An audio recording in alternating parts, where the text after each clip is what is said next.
Hello from Istanbul.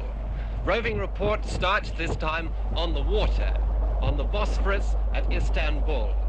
On my left, the continent of Asia. On my right, the continent of Europe. Each day, thousands of people here cross. Built between two seas, Istanbul is a fisherman's city. 60 different varieties of edible sea fish are caught and sold there.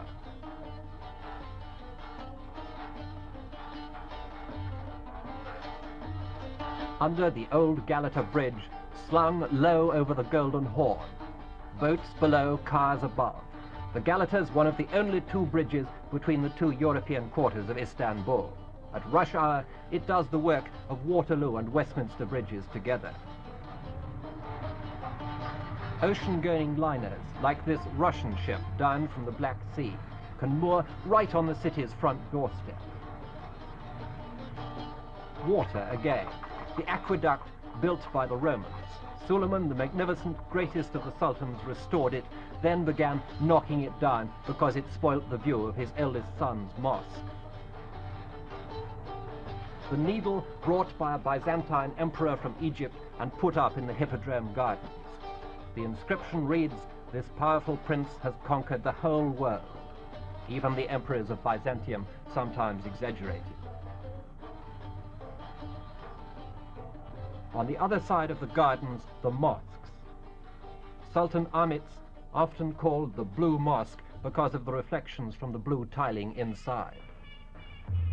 Santa Sophia, built for the Emperor Constantine, rebuilt by Justinian, enlarged by Turkey's greatest architect, Sinan.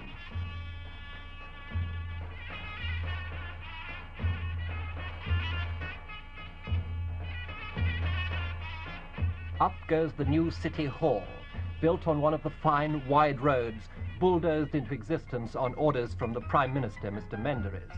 He's determined Turkey shall have roads as good as anywhere in the world. But even the new Istanbul can't be built in a day. The old face remains, some of it badly in need of a facelift.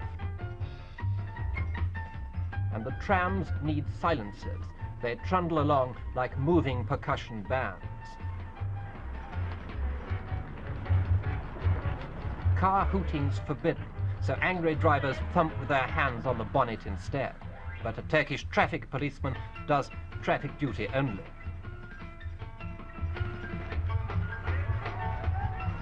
Buying a flag to wave on Republic Day cost for this one about 8 shillings. 2 shillings for a ticket in this lottery for charity. The prizes, everything from a car to a fridge. 100 miles northeast to an older and quieter world in Istanbul. For each mosque, a minaret for calling the faithful to prayer. Santa Sophia, built originally as a Christian church, taken over as a mosque when the Turks captured Constantinople in 1453. Turkey today is still strongly Muslim. Many Turks seek reassurance from their faith, and mosque-going's on the increase. The Ottoman sultans, like the Byzantine emperors, were great builders. It was said that so long as a sultan was building, he would not die. Inside, I saw a grandfather clock brought from London. Altogether, there are 500 mosques in Istanbul, but the most famous of them all is no longer used for religious services. By a decree of Ataturk, Santa Sophia is now a museum.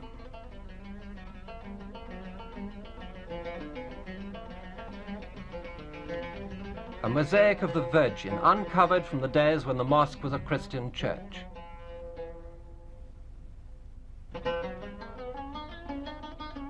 Turkey today sets its political face fair and square to the West, but many Turks still have more than a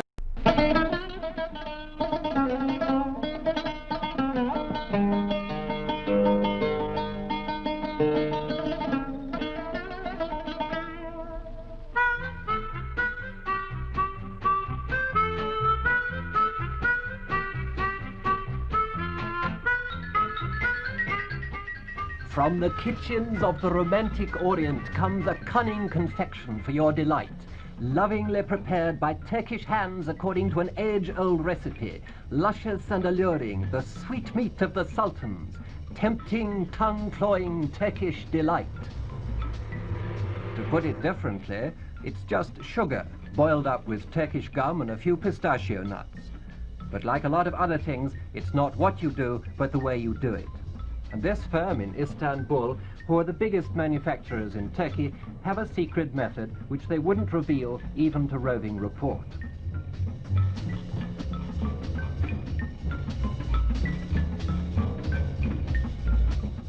The makers prefer to keep to themselves all the mysteries of the cooking up that ends up as this delicious final product.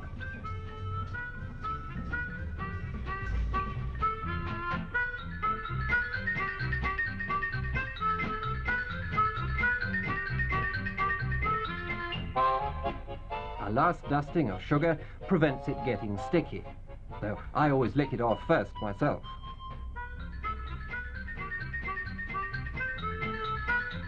So much for Turkish delight indoors. Back on Earth, this model is definitely not clockwork, but she too has her history. Just 50 years ago, she might have delighted the Sultan in his harem. Now she delights the audience at Club X in Istanbul.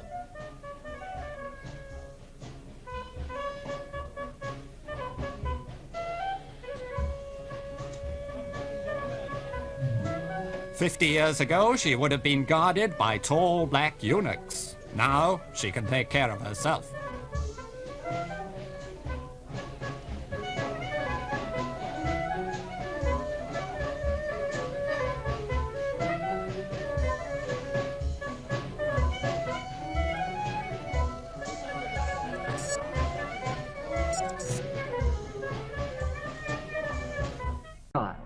What delights does Turkey offer out of doors?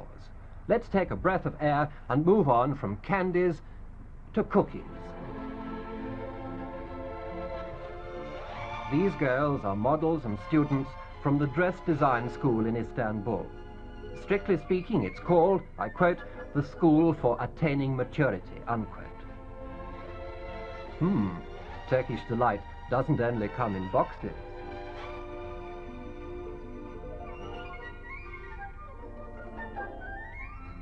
All the clothes are handmade from designs worked out at the school. The materials, mostly silk and satin. Traditional Turkish designs have been adapted to modern ideas, Eastern styles adjusted to Western uses. On the left, the traditional Eastern design. On the right, the old style modified to suit the modern Turk's way of living. Out she comes, wearing those semi-pajamas, semi-trousers the Turks call shalvar. Elegant version here, but you can see them in any Turkish village.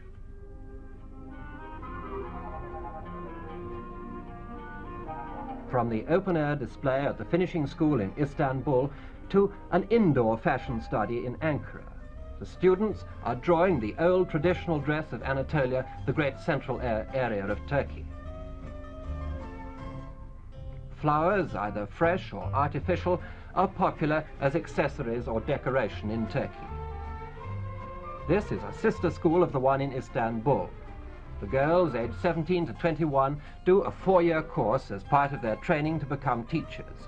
It's a state school, and the training's either free or very cheap. The Turks have always been proud of their needlework. These teachers-to-be learn to adapt traditional patterns to Western uses. Dressmaking, too. It's a question of blending the Eastern trimmings with today's European-style dresses. On from